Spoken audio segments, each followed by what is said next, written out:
Brought to you by Biz Analyst.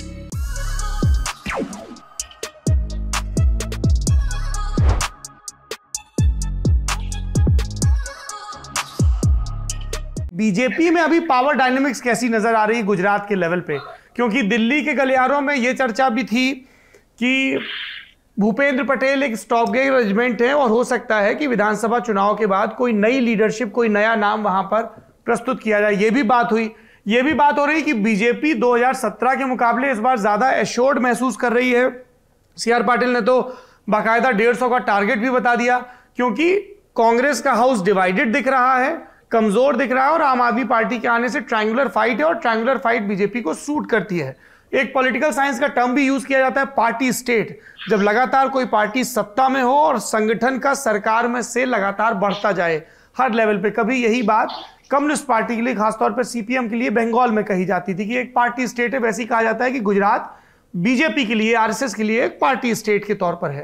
तो BJP की रणनीति और बीजेपी कितनी आश्वस्त दिख रही है, इसके बारे में मैं अजय उम्मट जी और दीपल त्रिवेदी जी आपसे जानना चाहूंगा। उसके पहले आपका एक कह दूं, एक जो 2017 में एक और फर्क था। 2017 के पहले, चुनाव के पहले पाटीदार एजिटेशन जिस तरह से बड़ा था, उसी से मोमेंटम मिला था कांग्रेस को। इसलिए लगा था कि कांग्रेस के साथ मोमेंटम है और बीजेपी के खिलाफ एंटी इनकम्बेंसी होगा। ये वजह बहुत बड़ी थी जो इस बार नजर नहीं आती जिस तरह से 2017। बिल्कुल, इसीलिए मैंने कहा कि भाजपा ज्यादा आश्वस्त नजर आ रही है। जी अजय जी, भाजपा आश्वस्त जरूर नजर आ रही है, लेकिन भाजपा बिल्कुल ओवर कॉन्फिडेंस में नहीं है। ऑन द कॉन्ट्री मैं आपको बताऊं कि 10 मार्च को उत्तर प्रदेश चुनाव के नतीजे आए। 11 मार्च को नरेंद्र मोदी जो थे वो गुजरात में आ गए थे। उन्होंने गुजरात में एयरपोर्ट से लेके कमलम, मतलब पार्टी का हेडक्वार्टर है, वहां तक शो किया।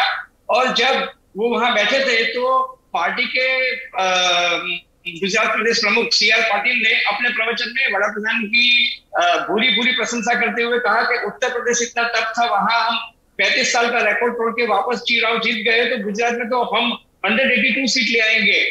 तो नरेंद्र भाई ने अपनी स्पीच की शुरुआत में कहा कि बिल्कुल ओवर कॉन्फिडेंस में आने की जरूरत नहीं है, ये गुजरात हमारा गुजरात मॉडल है और इसलिए हमें चुनाव में हराने के लिए पूरे देश से ताकत मेरे खिलाफ और भाजपा के खिलाफ आ सकती है, इसलिए बिल्कुल ओवर कॉन्फिडेंस में रहने की जरूरत नहीं है।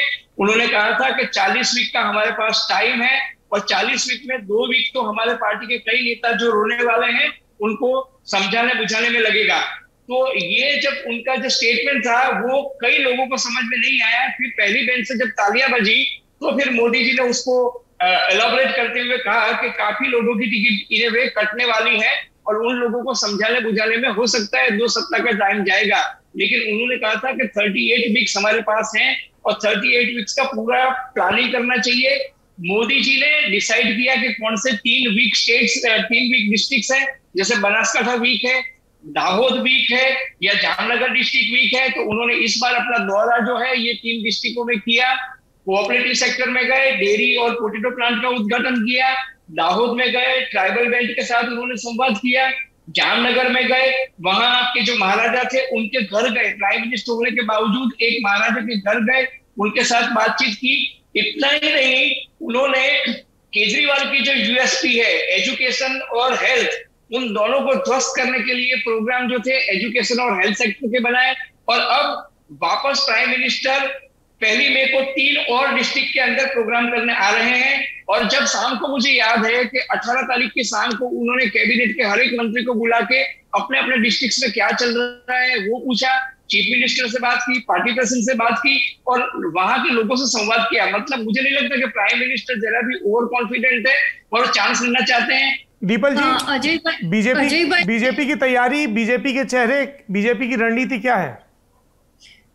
जैसे अजय भाई ने बोला, मैं भी मानती हूँ कि बीजेपी है वो ओवर कॉन्फिडेंट नहीं है, पर वो रियलिस्टिकली, मैं ऐसा मानती हूँ कि वो रियलिस्टिकली बिलीव करती है कि गुजरात उन्हीं का है। और उनके पास कारण भी है ये बिलीव करने का, क्योंकि कांग्रेस और आप की स्थिति इतनी मजबूत नहीं है।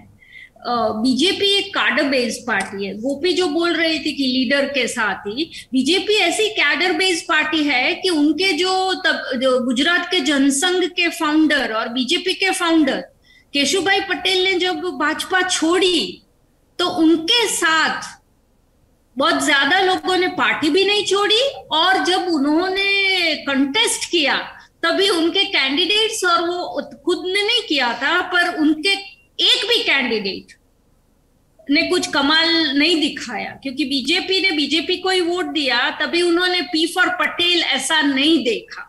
तो अगर कोई मानता हो कि एक पटेल को नाराज करने से बीजेपी अंडर कॉन्फिडेंट हो जाएगी और कुछ प्रॉब्लम होगा, तो वो गलत बात है, क्योंकि बीजेपी में एक दिक्कत बोलो या कार्डर बेस्ड पार्टी बोलो, डिसिप्लिन चलता है।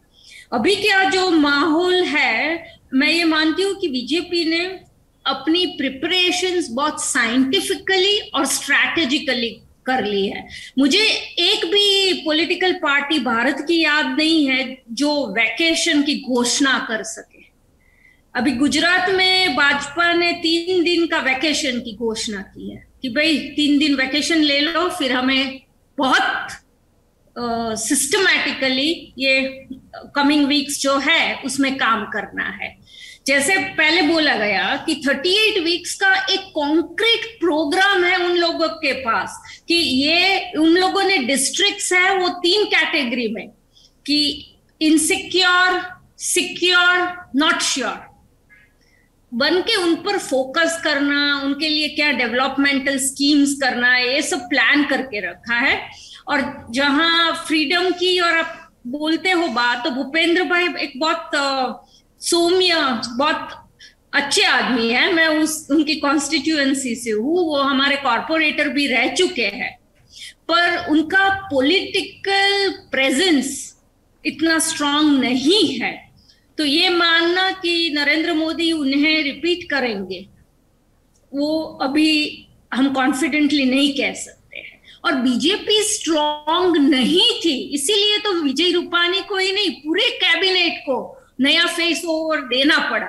इसका मतलब ये हुआ तभी भी बीजेपी कॉन्फिडेंट नहीं थी, और अभी भी बीजेपी इतनी कॉन्फिडेंट नहीं है, क्योंकि उन्हें मालूम है कि पूरे देश से ओपोजिशन गुजरात में फोकस करने वाला है। But despite of all this, जिस तरीके से बीजेपी काम कर रही है, मुझे 2022 दिसंबर इलेक्शंस बीजेपी की फेवर में अभी से लग रहे हैं। नहीं, मैं तो आश्चर्यचकित हो गया दीपल जी कि सौरभ जी ने कहा कि नहीं, अब जब भूपेंद्र भाई है और सीआर पाटिल है, अब मोदी जी और शाह जी की चलती नहीं है। नहीं, राजदीप जी ये देखिए, एक सेकंड मिसकोट कर रहे हैं, और देखिए मैं आपको बता देता हूं, क्योंकि वीडियो यही है, दोबारा प्ले करना पड़ेगा। मैं आप सुन लीजिए दोबारा।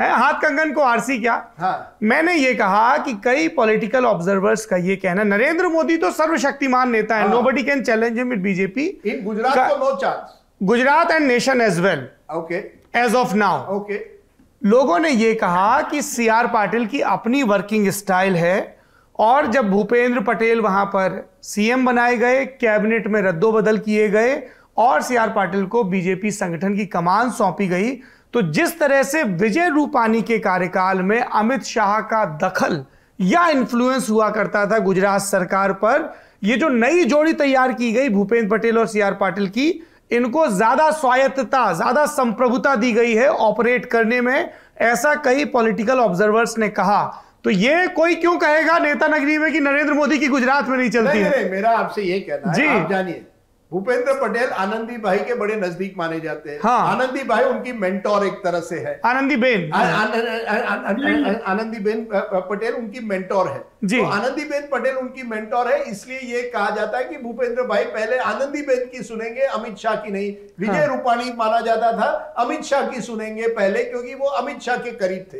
ये यहां तक आपकी बात सही है। अच्छा। सीआर पाटिल आप जानिए, सीआर पाटिल वही सीआर पाटिल है जो वाराणसी में नरेंद्र मोदी जी का जो कॉन्स्टिट्यूंसी है पूरी तरह से संभालते थे। उनकी और नरेंद्र मोदी की बड़ी करीब रिलेशनशिप है। हाँ। इसलिए आप ये कह सकते हैं कि अमित शाह के जो पर्सनल कनेक्शन रूपानी जी के साथ थे, शायद आज उसी तरह से पर्सनल कनेक्शन भूपेंद्र भाई और आनंदीबेन के बीच। और मैंने क्या कहा? लेकिन आप ये जानिए, नहीं ये जानिए, हाँ। अमित शाह जी अभी भी बहुत ही सक्रिय है। जहां तक गुजरात है, वो अभी भी चीजें को बड़ी बारीकी से देखते हैं। अभी भी जब चुनाव की रणनीति हो रही है अगले 38 हफ्तों के लिए, अमित शाह जी का रोल है उसमें। Who can deny that? Who will say this कि अमित शाह का गुजरात में रोल नहीं है? और उसी के साथ साथ ये कि स्वतंत्रता है। आप जानिए, अभी भी गुजरात की राजनीति दिल्ली से की जाती है to some extent. PMO does monitor Not to some extent. सुन लेते हैं जी। Sorry Rajdeep, not to some extent. To large extent. Large extent. Yes I know. देखो इसीलिए मैं कह रहा हूं, इन्होंने कहा और अगर अमित शाह नहीं होते तो लास्ट इलेक्शन कोई फ्रीडम नहीं है। Please understand mister Saurabh Dwivedi, whether it is Vijay Rupani's government और भूपेंद्र भाई's government, there is the Modi Shah duo, which I have called Gujarat Jodi number 1, is still very much operative. Anandiben at the end of the day has her own limitations. As a UP governor, there is only so much that she can do in a day-to-day political environment. Yes, चुनाव आते अपने कुछ लोगों को वो seat देना चाहिए। I think her daughter will be contesting. Yeah, whether her daughter contests or not. अच्छा, मुझे ये बता दीजिए, आप तीनों लोग गुजरात में हैं, एक्टिव जर्नलिस्ट हैं। सीआर पाटिल के बारे में बड़ी चर्चा हो रही है आजकल दिल्ली में। क्या है उनका प्रोफाइल, क्या है उनकी स्ट्रेंथ और क्या है उनकी वर्किंग स्टाइल? देखिए सौरभ, सबसे पहले सीआर पाटिल की वर्किंग स्टाइल की अगर बात करें तो सीआर पाटिल यहाँ पे कहा जाता है कि नरेंद्र भाई के बेहद करीबी है। उनका जो भी डिसीजन होगा वो नरेंद्र भाई का डिसीजन होगा। और गुजरात में हर कोई एक चीज साफ है कि गुजरात में कोई अमित भाई को मना कर सकता है लेकिन नरेंद्र भाई को मना नहीं कर सकता है। तो ये चीज साफ है कि सीआर पाटिल का डिसीजन मतलब नरेंद्र भाई का डिसीजन, और जो भी फैसला लिया जाता है वो नरेंद्र भाई के कहने पे लिया जाता है। इस तरीके का एक एस्टेब्लिशमेंट है और सीआर पाटिल ने वो किया है। हालांकि जब मंत्रिमंडल बना तो कई सारे चेहरों को, इसमें से कुछ ऐसे चेहरे थे जिसे सीआर पाटिल लेना नहीं चाहते थे, लेकिन हाँ उनको लेना पड़ा। वो था दबाव, अमित शाह का दबाव था, वो कहा जाता है। लेकिन सीआर पाटिल के लिए अगर एक बात कही जाती है तो वो संगठन में बहुत माहिर है, क्योंकि अमित शाह के लिए अब तक ये कहा जाता था कि उनका संगठन और पेज समिति का जो काम है वैसा काम कोई नहीं कर सकता है। लेकिन सीआर पाटिल जब से गुजरात में बीजेपी के स्टेट प्रेसिडेंट बने हैं तब से ऐसा एक भी इलेक्शन नहीं है जो बीजेपी लैंडस्लाइड विक्ट्री से ना जीती हो। जो पेज प्रमुख की बात हो तो उनका वो चीज भी काफी बेहतर है, यानी हर एक चीज माइक्रो प्लानिंग के साथ चलती है। दूसरा, वो सूरत से आते हैं, जितने भी इंडस्ट्रियलिस्ट है उनके साथ उनका कनेक्शन जो है वो बहुत अच्छा है। यानी पैसों के लेकर हर एक चीज में, क्योंकि आज ही मेरी किसी के साथ बातचीत हो रही थी बीजेपी नेता के साथ, तो उनका ये कहना है कि सीआर पाटिल जो है वो बहुत अच्छा फंड मैनेज भी करते हैं। जितना बीजेपी यूज करती है फंड उतना अच्छा फंड मैनेज करते हैं। और साथ ही सौराष्ट्र में, क्योंकि आधा जो सौराष्ट्र यानी अमरेली, भावनगर या ये वाला जो एरिया है, यहाँ पे जो बिजनेसमैन है ये सारे सूरत से बिलोंग करते हैं। तो सूरत के जरिए वो आधे सौराष्ट्र को भी एड्रेस करते हैं, या कहीं ना कहीं उनके साथ जो उनकी चीजें हैं वो जुड़ी हुई है, तो उसको भी उसका असर जो है वो रहता है। यानी सीआर पाटिल को ये माना जाता है कि फिलहाल, हालांकि ये सारी चीजें जो आरोप है वो विपक्ष लगाते हैं कि वो सुपर सीएम है। जैसे पहले अमित शाह के लिए कहा जाता था कि विजय रूपानी भले ही गुजरात के मुख्यमंत्री है लेकिन सुपर सीएम अमित शाह है, वैसे ही आज भी ये विपक्ष आरोप लगाती है कि मुख्यमंत्री भले ही भूपेंद्र पटेल है लेकिन सुपर सीएम तो सीआर पाटिल ही है। Very interesting. सीआर पाटिल मेरी तरह एक तरह से है, क्योंकि अच्छा ये देखिए, राजदीप जी ने नेता नगरी में बनाती थी कि वो सुपर सीएम है। Marathi Gujarati connection, Marathi Gujarati connection. अच्छा एक बात बताइए मुझे, सुन तो लीजिए, जब आप गोपी बहन के इंटरप्रिटेशन सुन रहे थे तो आपको लग रहा था कि मैंने जो ओपनिंग रिमार्क दिया उसको वो एक्सटेंड कर रही हैं, वो सारे फैक्टर्स गिनवा रही थी, आप एकदम से बोले अरे मैंने क्या बोल दिया? नहीं, आप ये कहना चाहते, मुझे लगा कि आप ये कह रहे थे कि ये नई जो रेजिम है भूपेंद्र भाई और सीआर पाटिल की वजह से कहीं ना कहीं जो अमित शाह और मोदी जी जिस तरह से कंट्रोल कर रहे थे गुजरात को, वो थोड़ा कंट्रोल कम हुआ। मेरा ये कहना था कि आप जानिए CR Patil is a clear mister Modi man. Bhupendra भाई में भी Anandiben man eight one time, लेकिन ये गुजरात की सरकार runs through CR Patil. One small thing, CR Patil में इंटरेस्टिंग बात है, जन्म उनका जलगांव में हुआ और वो गुजरात में सक्रिय हुए, पुलिस कांस्टेबल हुआ करते थे, पुलिस से सस्पेंड हुए प्रोहिबिशन बूटलेगिंग के चार्जेस में, उस समय वो सस्पेंड हुए और बड़ी मार्जिन से हमेशा जीतते हैं। But the interesting part is Gujarat has welcome CR Patil who is actually from Maharashtra, उनकी ओरिजिन महाराष्ट्र से है।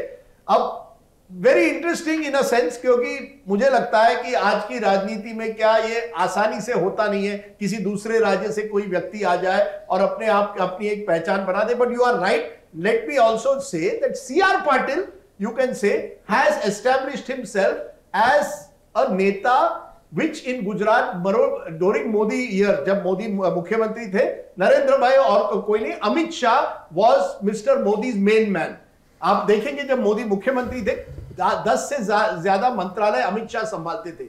जब से अमित शाह जी दिल्ली आए हैं, जब से अमित शाह जी गृह मंत्री बने हैं तब और पार्टी अध्यक्ष नहीं रहे हैं, तब से सीआर पाटिल का वजूद गुजरात में जरूर बढ़ा है, ये आप कह सकते हैं। मेरा आपसे इतना ही इत्तेफाक था कि ये हम नहीं कह सकते कि the Modi Shah combined does not still look at Gujarat as their home state which they will control. It is their home state, who can deny the fact, which they will control. दीपलवेन, योर टर्न।